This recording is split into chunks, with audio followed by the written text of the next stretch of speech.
Hello everyone! As has been the case every Saturday for a while, we take another dive into the mysterious world of the Forgotten Languages website, exploring its ties with UFOs.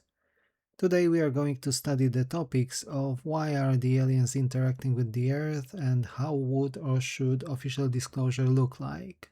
Today we are concluding year 2016, and on the 27th of December the website posted an article titled, frankly intriguingly, Understanding Search and Exploration Strategies, Getting into Aliens' Shoes. This is a very valid thing to consider, assuming that non-human intelligence is indeed visiting us, and a lot seems to point in that direction. We should ask the question about why are the alien visitors here? Is their reasoning nefarious or benevolent? Well, let's hear what the website says this time. Strategies differ based on whether you are exploring an unknown planet or simply monitoring a planet you previously explored. Further, tactical decisions differ based on whether the planet is inhabited or not, and on whether those beings pose a threat or not to our mission. Depending on the strategy you follow, the patterns and type of sightings, number, location, trajectory, course of action, etc., will differ. Based on this assumption, we find that there are at least two different types of visitors: those who seem to follow a monitoring strategy and those who are clearly exploring. The latter are the ones we are worried about. At the first glance, the final conclusion is illogical. Exploring in itself is rarely thought of as anything aggressive. But the hidden question there is, what are the explorers really looking for? We usually think of them as visitors, perhaps treating the Earth like a zoo or a nature reserve, but what if they are looking for resources and our planet has them, for example? Well, suddenly the topic becomes a bit chilly, as we usually think about non-human intelligence as being more advanced than us technologically. What comes next in the article then? The basic framework within which we are currently operating in the exploration of exoplanets does not differ much from the one we applied during the first Apollo missions to our moon. We keep on assuming that our missions will visit sites that are representative of the major provinces of the exoplanet under exploration, and will have as a principal function the collection of samples from the regions visited, provided those exoplanets are uninhabited. If any of them happens to be inhabited, the entire strategy would change.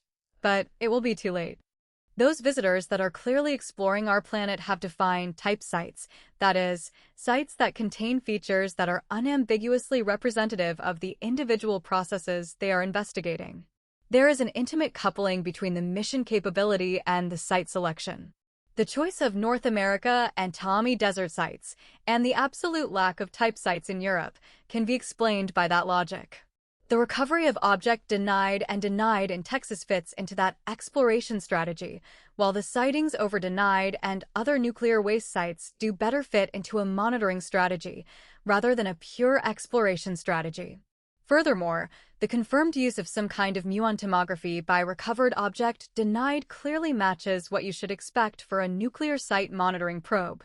Sometimes it's difficult to discern whether a probe belongs to gazillions or to those visitors engaged in planetary exploration. Both of them know this planet is inhabited, and they certainly know what level of threat they face. If the purpose of this second kind of visitors is to survey the planet via remote sensing, they are actually doing what we would do, were we in their shoes: sensing major infrastructures, flying along power lines, gathering data about major energy consumption centers, sampling homogeneous systems, and characterizing the entire planet in terms of its physical and chemical properties.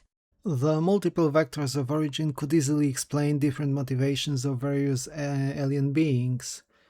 And we have already heard from various insiders that the recovered biologics, for example, do belong to different kinds of otherworldly beings. With that in mind, we find the posited notion of explorers and monitoring aliens coexisting and visiting us simultaneously plausible. Even the bold claims of people like Haim Eshed, those of the fabled Galactic Federation, play into the monitoring scenario, while the Greys seem to be, at least to me, much more of an explorer type, as they seem to be collecting samples, including our own genetic material, for their own inscrutable purposes. Then again, we also have the thread narrative we have mentioned in the last episode, and in this context, the latter paragraphs seem to be a chilling reminder of the potential invasion scenario. Yes, there are patterns that suggest the strategy they are following is one aimed at exploration, colonization, and exploitation. And yes, the Ulara event clearly points to that direction. At their stage of technological development, they still need ground truth data, so they need to select landing sites and actually land. In this sense, this second type of visitors are no different to us. On the 30th of December 2016, the website posted an article titled Code of Revelation: Managing Disclosure in the Age of Disbelief. Well, where to start with this one? For those more familiar with the topic, this may not come across as a surprise, but revelation, the word as in the book of Revelation in the Christian New Testament, actually means both revelation and disclosure as a Greek word. It's no surprise that eschatological themes sometimes brush quite strongly against ufology. Then we also have the Age of Disbelief. This disbelief in aliens was first planted by the powers that be, as early as the 1940s, and continued for a long time as a strategy of ridicule. Now we have the issue of generative AI, technology which renders identification of video recordings of UFOs even more complicated than in the past. Let's see if this is what the article is about. The general understanding that the revelation of the existence of extraterrestrial intelligence will have a dramatic impact on the population is clearly an exaggeration. Sure, there will be some predictable impact on specific belief systems, but we have means to efficiently minimize the consequences on the overall socio-economic framework in which we operate and that sustains our day-to-day operations. When it comes to human beliefs, the topic is a recurring one on UFO discussion boards. And the general consensus seems to be that the powers that be overestimate the impact of disclosure on human beliefs in general. Many countries, especially in Europe, are actually deeply secular, and denominations like Catholicism or religions like Islam or Buddhism do accept the possibility of non-human intelligences coexisting with us in the universe. Of course, for many, official disclosure could be quite upending in terms of their beliefs, and perhaps this factor is, after all, important enough to warrant an analysis of its impact on the society and on the economy. We propose to manage disclosure from a purely information theoretic perspective. In this sense, we analyze what strategies will help to maximize our long-term growth rate while minimizing disruption of the flow of goods and information that form the backbone of our world. The model consistently shows that the post-disclosure reality of an extraterrestrial presence won't differ much from the pre-disclosure reality, and that no profit or geostrategic advantage will be obtained, except perhaps for using the ETI existence as an excuse to reinforce the current geopolitical situation. In terms of economics, the scenario usually considered to be the most disruptive would be the disclosure of not just aliens, but advanced technology like mastery over the so-called zero-point energy. This energy coming from the natural fluctuations of everything is practically limitless, and if we could control it, it would turn the world upside down literally overnight. With free production of almost everything industrial, the entire economy becomes irrelevant, and we immediately enter the post-scarcity age. Moreover, handing such technology into the hands of people risks planetary annihilation if someone decided to weaponize the tech. The next part considers specific scenarios, most likely from the American perspective, judging by the text. There are two distinct scenarios here. One thing is disclosing the existence of ETI, and quite another entering into a contact situation. In our view, it is advisable to disclose the existence of ETI around 2050, once the planned wars against China be fought. While in 1945 we used the decisive weapon once reasonably tested, the current situation differs in that our new decisive weapon will be ready someday around 2050 to 2070. According to our current pseudo-doctrine, that's a war we need to win. After that, you can goon with your ETIs and UFOs. But not before. A quick explanation here. This paragraph, as well as an illustration in the text, seem to originate from a mysterious group known in the Forgotten Languages mythos as SV-17Q. This seems to be a possibly supranational organization managing not just the disclosure itself, but a plethora of geopolitical events and trends acting behind the curtain and possibly without any oversight. In this context, the next paragraph dedicated to the disclosure event or process itself makes a lot of sense. All agents are sufficiently discredited as to give them any credit. There is nothing like the scientific community, no president, now or in the future, will be taken seriously, and there is nothing like a moral authority to whom we could entrust the announcement. In this sense, we do not see any difference between soft or hard disclosure. We consider that the overstimulation of the population has reached an optimum and that we have finally succeeded in creating the necessary shared code among the population in order to interpret the transmitted information. Therefore, we can improve our predictions about how the world will proceed up to 25 years after disclosure. If disclosure is inevitable, and as some people claim, then devising a longer-term management strategy does sound like a good option, actually.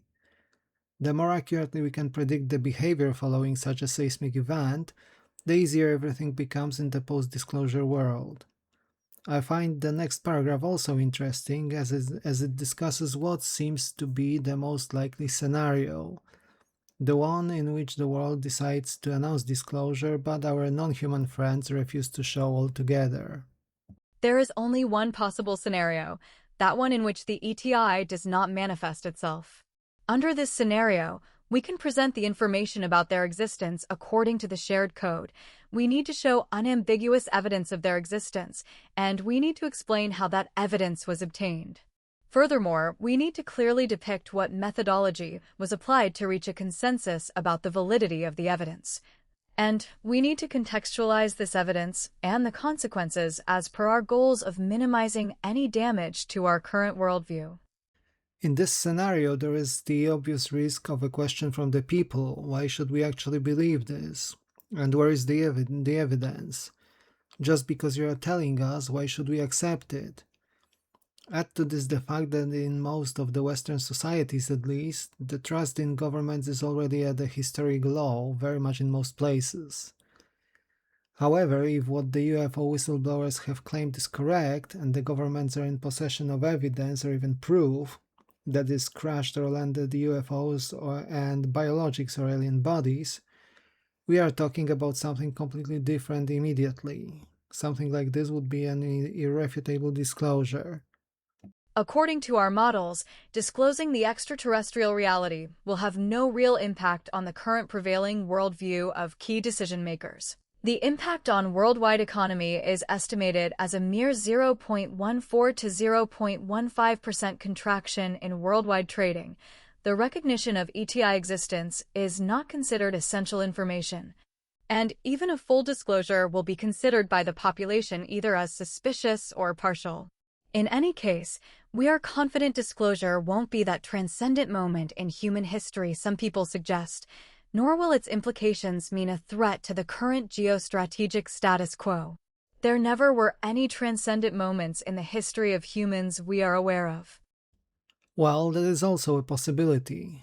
The vast majority, and that likely means 99% of the population at the very least, is not that much interested in the topic, and I personally think that the rate of people who have seen or read anything happening on the disclosure front since 2017 would also be very, very high. People would care more if it was somehow proven that disclosure can lead to a situation in which money is no longer a concern, like nor is work, rent, and so on, so the basic needs are satisfied. The last paragraphs mention a scenario of hostile extraterrestrials, and the last one actually holds a numerical reference to the Tabis star, a nearby system which some have claimed to host a Dyson sphere, a gigantic construction built by aliens allowing them to draw a significant portion of their host star's energy output. If the ETI manifests itself openly, either on purpose Incidentally or accidentally, the disclosure strategy to apply is the usual one based on denial, disinformation, and misinformation management. We consider a direct manifestation as a casus belli, and the ETI should automatically be classified as hostile. By uniformly and constantly conditioning the population to accept the existence of ETI, KIC 846, 2852, fast radio bursts that seem to be modulated. Recognition of key staged events as extraterrestrial in origin, using movies and mainstream media, etc., followed by a carefully designed debunking strategy in order to minimize the information overload. Overstimulation is key to reach the needed level of desensitization in order to minimize disclosure's impact. What are your thoughts on all of this, dear viewers? Do you think that aliens visiting this planet, according to the whistleblowers and experiencers, are explorers, or are they monitoring us? And similarly, what in your opinion would be the best approach to disclosure? Like, should we pull the ripcord, so to say, or should we approach the topic in a very controlled and curated manner? Let me know in the comment section down below.